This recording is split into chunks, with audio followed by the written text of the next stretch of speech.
Hey, okay, so I'm gonna jump right into it. I've been gone for about a week, right? I came in, I dropped my story, told y'all everything, in a brief detail, not everything, but just a brief detail of what my life was basically about and how, how it went. And I told you all how Never Alone came about, why I decided to do what I was doing. So now remind you, I'm not coming in this from a coaching experience. I'm coming in this from a therapeutic background. I'm not here to diagnose. If you come in with your diagnosis and you say, hey, I want to talk about this, I want to figure out how to work through this, then that I can help you with. I'm willing to help you with. But as far as diagnosing and things of that such, I'm not going into that area unless I go back behind the desk. And right now, it doesn't look like I'm going back behind the desk. So let's jump into it. So after me explaining everything about my life and why Never Alone come about, I now talk about where we're at in life, where we're at, what are we doing, how do we get here, how did I overcome these particular things. So in the beginning, I worked in a drug rehab, right? And so I worked with endure recovery with individuals who suffer with borderline, schizophrenia, paranoia, bipolar 1 and 2. What else was in there? Bipolar with psychosis, um, depression, major depression. Remember, and I explained this. I dealt with all SPMI, but I'm trying to make sure I could number off what exactly I did. My favorite ones were to deal with borderline. They absolutely hated to be challenged, right? And so, who's better to challenge them than me, the individual um, who basically challenges everybody, right? That's me. So hold on, you all. I need to help this lady. Okay, I promise. Every time I'm doing something other, right? So I'm sitting at the parking lot and trying to record this, and this lady dropped something she needed to be picked up. But anywho, so um in dealing with borderline personality, who's better to challenge you than me? I love the idea of challenging a person to believe what they believe in is not to be true. And so that was my favorite to do, was to interact with the borderline personality disorder. Um, it was challenging for them because sometimes they couldn't get out of their own head. They couldn't do those things. And so I'm real big on cognitive behavior therapy. I believe that you are in control of you. You are in control of you. So remember, I told you we're going to talk about the me, myself, and I. This is that. I believe that you are very much so in control of yourself. And so you in these situations will believe something that's not true, something that you have made up in your mind that is fitting. It fits you, it protects you, it helps you. Um, and you carry it with you. It's just that simple, right? And so the truth of the matter is that's not necessarily the truth. And we have to get out of that mindset. And so every day we go through life trying to figure out, like, what should we do? What should we do? And how should we do this? Sometimes we have to be in control. And when I say we have to be in control, we have to be in control. Your mind is telling you what to do. You have to learn to tell your mind what to do. So in the coaching field, that is more so what I'm doing. So when I'm dealing with my clients, I found out that I was doing more coaching then than I probably am going to do now, right? Because I was seriously like, no, you want to use because, and they would say, because I want to use. Exactly. Tell the truth why you want to, and then take back control, because now it became a habit for them, right? It became a habit. It was something that They felt like they had to do. And they had a lot of excuses for the things that they were doing. When the truth of the matter is they did what they wanted to do because they liked doing it. They wanted to do it. So when they're honest with themselves, when they held themselves accountable, yes, I may have been, stuck by this individual. Maybe somebody introduced it to me. Maybe the trauma caused it. But the fact of it all is that I do what I do because I want to do it. That is accountability. So now, once you start with that accountability and you say, I'm doing this because of me, you're now in control. You can't blame anyone else. No one else is at fault but you. So now everything goes back on you. Knowing that little bit, you get to now say, I don't have to do it. I don't have to do it. I'm doing it because I want to do it. It's ruining my life. It's I'm losing my jobs. I done lost my family. I'm about to lose my children. Possibly my health is all bad. I don't have to do this anymore. You get to now make the final decision in anything and everything that's going on. So remember when we talk about the me, myself, and I, it's you who's ultimately in control. I'm gonna mess that word up. You're in control, but the problem is that your mind will tell you you should do this, and that. If you've ever fasted before, in the midst of you fasting, you be like, man, I really need to eat. But all the other times you wasn't fasting, you didn't need to eat. But the moment you had to fast, you was like, I am hungry. Because see, your mind is there to tell you what to do. It remembers you haven't done it, but it self consciously is sitting there to sometimes just trick us. And that sounds weird. It sounds crazy, but think about it. Sometimes you be like, I'm not gonna do this, I'm not gonna do this, and your mind be like, you gonna do that. Because we make some things a habit. We make them a habit. And when we make them a habit, our mind then says, what we doing? Why we ain't doing it? Because it becomes dependent on it. And so now your mind is looking for you to be able to say, what we doing? Why we ain't doing this? Let's do it. We have to say we're not doing that. That's for instance those who suffer with depression. And I'm not talking about those that are chemically going through this. I'm talking about those that are just going through maybe a seasonal PMSing. Um, they're sad, but they believe they're depressed, right? They're falling short on some things, and they just down on themselves. What if you was to tell yourself every time something came in negative, you gave yourself something positive? When you get up in the morning, you say, I'm not getting out this bed. I just don't feel like it. I'm finna call off. You say, you know what? I'm getting out this bed. I'm finna go take a shower and I'm gonna have a great day. What if you block that negative from happening? What happens? Do you do it or do you stay in that bed? 9 times out of 10, you're gonna get up and you're gonna do it. Why? Because you told yourself what you're gonna do, and your mind has to follow. Your mind has to follow you.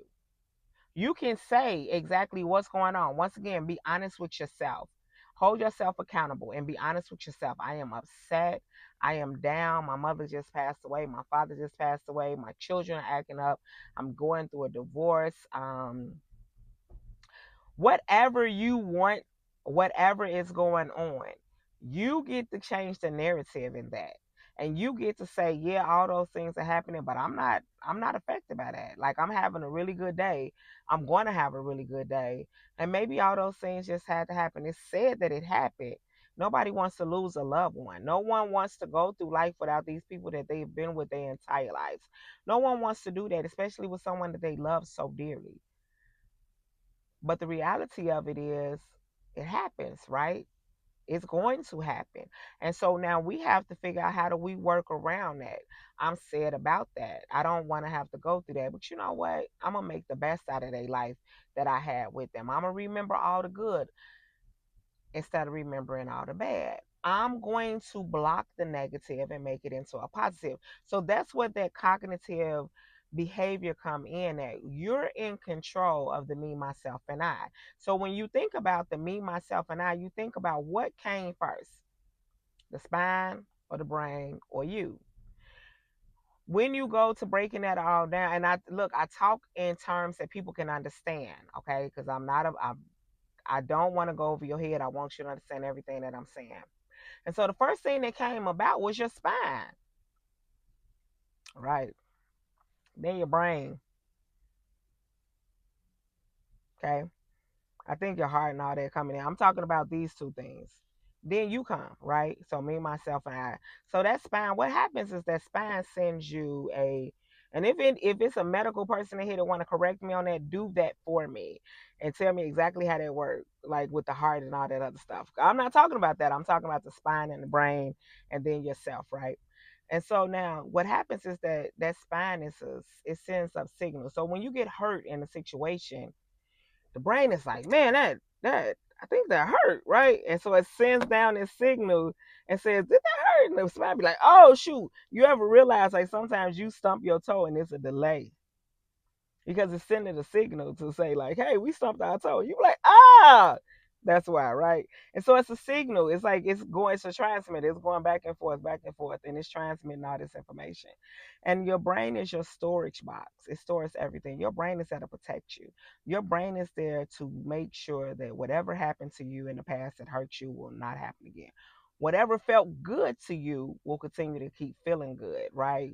We'll get into that later on why some people become addicted to certain things, food, substance, sex, clothes, money, because it feels good. Like, so if it feels good, then it also keeps that in record as well. So now what happens is that that brain says this was bad for us. We don't want to repeat that. Okay, we don't want to keep repeating the same thing because that hurt us the last time we did it. And so anytime something comes bad that resembles that of that, it's like, hey, we got to go into fight or flight. Now your brain sometimes can see something and think that that's what it's supposed to do, and it's not. It's not exactly what it's saying. And so since it's not, you got to kick in and say, wait, wait, wait, wait. That wasn't danger. That was a 2-year old. They just was loud. It wasn't danger. It's just a loud 2-year old. But if you don't do that, your brain can possibly have you doing something that you didn't want to do, or something you didn't need to do, or anything, because it is there to protect you. It's also there to make sure you feel good. So it can put you in some bad situations. So that's why I say sometimes it's like it's lying to you. But is it really lying to you? It's like, dang, do my brain, do my mind lie to me? Think about it. Think about how many times you've been in a situation was like, dang, I didn't have to react like that. I didn't have to say that. You know what? I didn't have to do that. You did the things you did because basically you're not in control and your mind told you to go ahead for it and you went in for it. Now when you're in control, you say, wait, wait, wait, stop. I'm not finna do that. I'm not going to do that. So you're now in control of what you're doing and how you're doing it, how you speak to people, and things of that such. And so that's to me, myself, and I get more into that in the coaching where I actually show it to you. I break it down. It's a better understanding. But here, I just want to give you the idea of what you can do every day in your everyday life. When you hit that moment and you're like, oh, this is too much, be like, this ain't enough. Keep grinding. Keep going. Don't stop. When you be like, man, this really hurt. Be like, you know what? It don't hurt that bad. It hurt a little bit. It sting a little bit, but I'm gonna keep working out. I'm gonna keep going. When you be like, you know what? I'm bored and I'm hungry. I'm not bored and hungry. I'm finna go read a book. Give yourself something else to do. Take yourself out of an idle mind and allow yourself to not think for itself, but you think for it. Retrain yourself in thinking for yourself and not allowing yourself to think for you. Do not allow yourself to tell you what to do or you will be doomed. I promise you. Because yourself is there to protect you because yourself don't think you can do it. That's the truth. Yourself is like, you are not capable of protecting yourself. You say how many times you done fail? I got to protect you. But the truth is you have to protect you. You have to learn how to protect you, and you have to learn how to watch out for you. You have to do it. And you can't do it if you do not train yourself on how to do so. So that is just one particular thing that you can do is block your negative thoughts and replace them with something positive. Remember that your mind is not in control, but you are. If your mind tell you that you should run, maybe stop, observe what's going on. Should I be running? Should I not be running? Process that information first because it is to protect you. If it's telling you, man, that's a fatty right there, we got to get that one. It's going to make you feel good too. But if you remember, what was it? Belle Biv DeVoe. What was they called? I think they was called Belle Biv DeVoe. I think that was their name. Belle Biv DeVoe. I think that was him. But what they say, no, that wasn't them. That was New Edition when they was like she poison. Never trust it, right? We have to think about that because you will look at it and be like, man, I gotta have that. Stop and think about it. Process that information. Do you really have to have it? Like what is the heart saying? What is the mind saying? You just looking at the outer. So you got to start thinking for yourself and stop allowing yourself to think for you. Young ladies, you out there, you like, man, I need a man. I'm lonely. I ain't got nobody. I need this. I need. Think about what you have without having a man. Think about that for a second. The freedom that you have to be able to come and go as you please, to be free. I know you say, but it get lonely at night. I get it. I understand that, right? But think about all of the other things. Take that negative mindset away of saying, I don't have anybody, and think about all of the people you have around you. Think about the freedom that you have to just get up and go. Think about your life outside of having a boyfriend or a husband or any type of mate. Let's change those negative thoughts into positive thoughts. Let's block all those negatives. When you feel those negatives come in, as soon as it say, I can't, be like, you know what, I can. And I am. Mm-hmm. I'm gonna do this right now. Now, if it's something negative that you are trying to convince yourself not to do, you want to change that, right? You want to go about that a different way. I mean, if it's something positive that you're trying to stop yourself from doing and doing something negative, you want to go about that and say, you know what, you're right. You're right. I don't need to smoke that today. I know I don't. I don't need. Let me call my sponsor. Let me call my sponsor. You know what? Let me see if I can let me go on YouTube and listen to some other stories about how they almost kicked the bucket. Um, let me do something. Let me go for a walk, but not towards the liquor store. Let me do something other. Block that. Block it. Everything that you feel that is going to take you down, you are in control. You change the narrative. You stop it. Block it. You have all the power in your thought process. All of it. You have to just learn how to do it. There's many different ways to go about doing it. Blocking is just one, but there are other ways that you can do it. But blocking is the one we're going to talk about right now, the one we talked about, and that's all we're going to talk about on it. You want to talk more in depth, and you can drop a comment. We can um we can talk more. Like I said, you always can reach me. You drop a comment, DM me. You can find me. All of my stuff is in my bio. Everything that you need to get in contact with me is in my bio. No one is ever turned down. No one. Like I said, if you are in a crisis, though, I do want you to seek out immediate attention with the people that are closest to you. If you feel like you're going to harm yourself, I want you to call 911. I want you to get right on that. If you're taking medication, I don't want you to stop taking your medication. I want you to talk to your psychiatrist and see what do they think they can do to help you. If you're not going to any type of therapy or talk therapy and you feel like you need that, then I want you to do that as well. I am only here as well as other coaches to help you outside of those things, okay? So I don't want you to stop doing anything that you're doing, okay? I want you to be in full control. You can't be in control without a team. You have to have people behind you. You have to have someone there to help you. So if you're taking medication, I don't want you to stop taking your medication. If you're in a crisis, I want you to find help immediately. If you need somebody to talk to and you want a little bit more detail about what I'm talking about, then you do what you need to do to get in contact with me. Okay? We're here for you. We're here for you. We can't be here for you if you're not here. So we need you to take care of yourselves. So subscribe, like, comment, share, do all those lovely things. I'll be back tomorrow with more about this. 20 minutes is all I'm giving y'all. Okay?